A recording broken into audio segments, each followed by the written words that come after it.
আমার ছোট্ট 25 বছরের সন্তানকে যখন সরোয়ার্দীর উদ্যানের সামনে গুলি করে ছুরিকাঘাত করে মেরে ফেলা, একটা তদন্ত কমিটি করবেন। আব্দুল হামিদ চলে গেছে, তদন্ত কমিটি করবেন, লাভ কি? তদন্ত কমিটিকে নিয়ে আব্দুল হামিদরা আনতে পারবেন? সত্তরে আনতে পারবেন? কোনোদিন আনতে পারবেন? তার আগেই প্রিপারেশন নেওয়া উচিত। যিনি মুক্তিযুদ্ধে আমার চোখে দেখা একজন বীর, আপসী ব্যক্তিত্ব, আমরা সহযোগী হিসাবে ছিলাম। খালি পায়ে যুদ্ধ করে যে দেশ স্বাধীন করেছে, যারা এক সময়ে 16টি বছর এই যুদ্ধের পক্ষে কথা বলে যুদ্ধে অংশগ্রহণ করেন, তাদের বিরুদ্ধে যে ব্যক্তিটি কথা বলেছেন, শুধু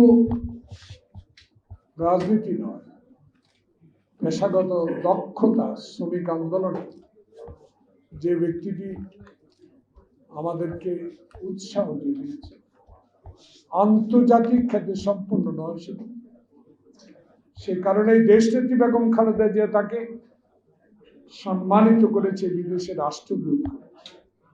আমি হতভাগা একজন রাজনৈতিক কর্মী, আমার খুবই প্রিয় লোক, এই জন্য আমি একটু 2 মিনিট বেশি কথা বলেছি। কেউ কিছু মনে করলে কিছু বলে।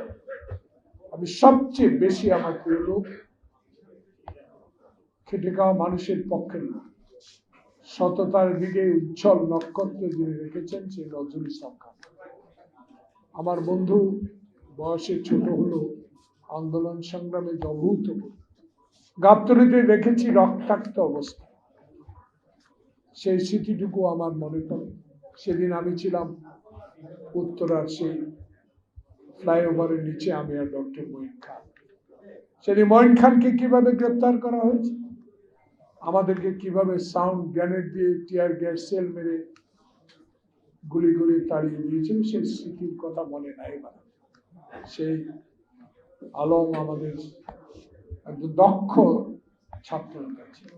প্রিয় বন্ধুগণ উপস্থিত, শুক্রবার জুমার নামাজ মাননীয় প্রধান অতিথি আমাকে বলেছে উনি 11:30টার পর অনেক গুরুত্বপূর্ণ কাজ। বক্তব্য দীর্ঘায়িত করার কিছু নেই। মতিন ভাইয়ের সম্বন্ধে একটি কথা বলতে, আমি ওনাকে চিনি 50 বছরের উপর। আমার একটা 50cc মোটরসাইকেল ছিল, সেই মোটরসাইকেলে তাকে আতাউর রহমান খানের ধানমন্ডির 7 নম্বর বাড়িতে আমি নিয়ে আসি। তার সাথে থাকতেন আজকের জাতীয় পার্টির এক অংশের সভাপতি মোস্তফা কামাল ভাই, জামান হায়দার, মেয়র রাশেদ খান মেনন জেলে, হাসানুল হক ইনু জেলে। আমি একজন কনিষ্ঠ হিসাবে উসমানীর পক্ষে ইলেকশন করার জন্য এই দায়িত্বটুকু পালন করেছি। সে মতিন সাহেবের কথা এই জন্য আজকে আমি আসলাম। আপনারা জানেন বিজিএম এর ইলেকশন 31 তারিখ। আমরা অতীতের জঞ্জাল মুক্ত একটি বিজিএম তৈরি করার জন্য আমরা চেষ্টা করছি। তবু মতিন সাহেবের কথা শুনে এখানে এবং আমার নেতার প্রধান বক্তার বক্তব্য শোনার জন্য আসছি। আমি 2টি কথা বলে শেষ করি। দেশের চলমান রাজনৈতিক সংকটটা দূরীভূত করার জন্য আপনাকে দায়িত্ব দেওয়া হয়েছে। আপনি পৃথিবীর ইতিহাসে একজন গ্রহণযোগ্য ব্যক্তি, শুধু বাংলাদেশের নয়। ওই যে 2 দিন আগে না, একদিন আগে দেখলাম চট্টগ্রামের ভাষায় উনি গ্রামে কথা বলছেন, ওনার জন্মস্থানে গিয়েছে। হাসি খুশি, এই হাসি খুশি মুখ দিয়ে গ্রামে যেই কথাটুকু বলেছেন, মনের অন্তর থেকে আপনি যদি বাংলাদেশের 16 বছরের শেখ হাসিনার অত্যাচার, আয়না ঘরে নির্বিচার অত্যাচার, বিএনপির 5000-এর উপরে নেতা কর্মীকে নৃশংসভাবে খুন করার ইতিহাস, জুলাই বিপ্লবের 1000 ছাত্রকে পঙ্গু করে দেওয়া, আত্মহত্যা দেওয়া, সেই লোকগুলোর কথা স্মরণ করে, তাহলে আপনার এখন গুরু দায়িত্ব একটি, এদেশের মানুষের কাছে একটি নিরপেক্ষ নির্বাচন উপহার দেওয়া। তাই মাওলানা মতিনের এই 29তম মৃত্যুবার্ষিকী আমার নেতা নজরুল ইসলাম খানের এই লেবার পার্টির নেতা কর্মী উদ্দেশ্যে বলতে চাই, খালি পায়ে যুদ্ধ করে যে দেশ স্বাধীন করেছিলাম, 22 পরিবারের বিরুদ্ধে লড়াইয়ের জন্য আমাদেরকে যারা এই মুক্তিযুদ্ধে অংশগ্রহণ করার জন্য অনুপ্রেরণা জাগিয়েছে, তাদের আত্মা শান্তি পাবে। ডক্টর ইউনূস, যদি আপনি আমাদের নেতা তারেক রহমানের ভাষ্য মতো আমাকে ক্ষমতায় নয়, বিএনপিকে ক্ষমতায় নয়, বাংলাদেশের মানুষ যেন মৃত ব্যক্তির ভোট থেকে রক্ষা পায়, আমার ভোট আমি দিব, সচ্ছল পায়ে নিরপরাধ হয়ে আমরা যেন ভোট কেন্দ্রে যেতে পারি, সেই ব্যবস্থা নিতে। কিন্তু আমি বুঝি কারের কাছে কারা গুনগুন করছেন, কি পররাষ্ট্র সচিবের চাকরি চলে যায়, কি করিডোর, কি মানবিক করিডোর, কি টেকনাফে যেতে দেন না। আর এগুলো নিয়ে নির্বাচিত সরকারকে দায়িত্ব দেন, তারা ঠিক করবে। আপনার এসব দায়িত্ব না, আপনার দায়িত্ব নির্বাচন। এসব করে কোনো দেশে লাভ হয়? আজকে দেখলাম পত্রিকায় 101 জন ডিসিএসপির নাম প্রকাশ হয়েছে, যারা হাসিনার আমলে আমার আপনাকে ভোট দিতে দেন। খালি নাম প্রকাশ।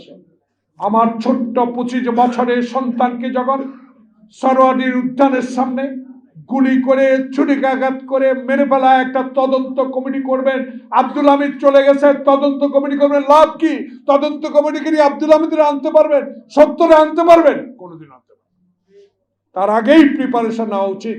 তার আগে আপনার দায়িত্ব এখন নির্বাচনের পথ বেছে নেওয়া এবং জনপ্রতিনিধি যারা হাসিনার বিরুদ্ধে 16 বছর লড়াই করেছে, তাদের হাতে ক্ষমতা দেওয়া একটি নির্বাচনের মাধ্যমে। সবাইকে ধন্যবাদ। আসসালামু আলাইকুম।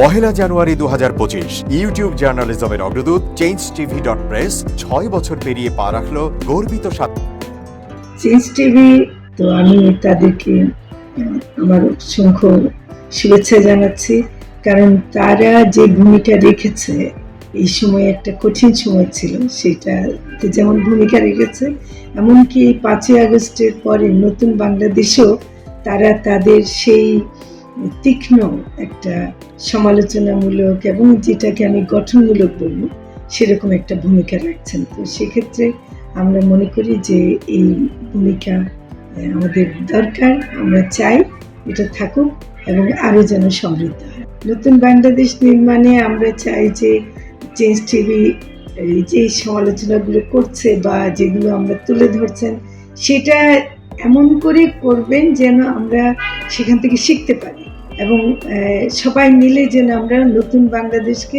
সত্যিকার অর্থে বৈষম্য বিহীন একটা সমাজ গড়ে তুলতে পারি, সেটা আপনারা সহজ চেষ্টা করুন। changetv.press, এক ফোঁটা হলুদ নেই।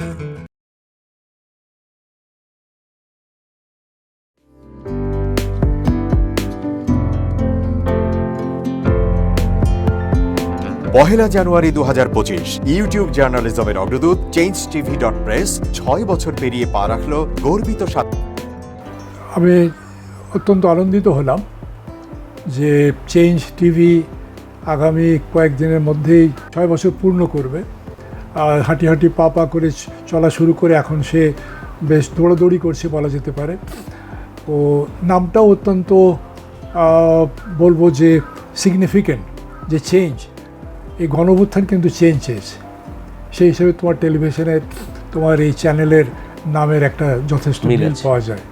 আমার প্রত্যাশা যে এই গণঅভ্যুত্থানের যে প্রত্যাশা, যে আশা আকাঙ্ক্ষা, চেঞ্জ টিভি সেটিকে এগিয়ে নিয়ে যাবে। তোমাকে শুভেচ্ছা। চেঞ্জ টিভি যারা সম্পৃক্ত আছেন, যারা কর্মী আছেন, সামনে পেছনে সকলকে আমার শুভেচ্ছা। changetv.press, এক ফোঁটা হলুদ নেই।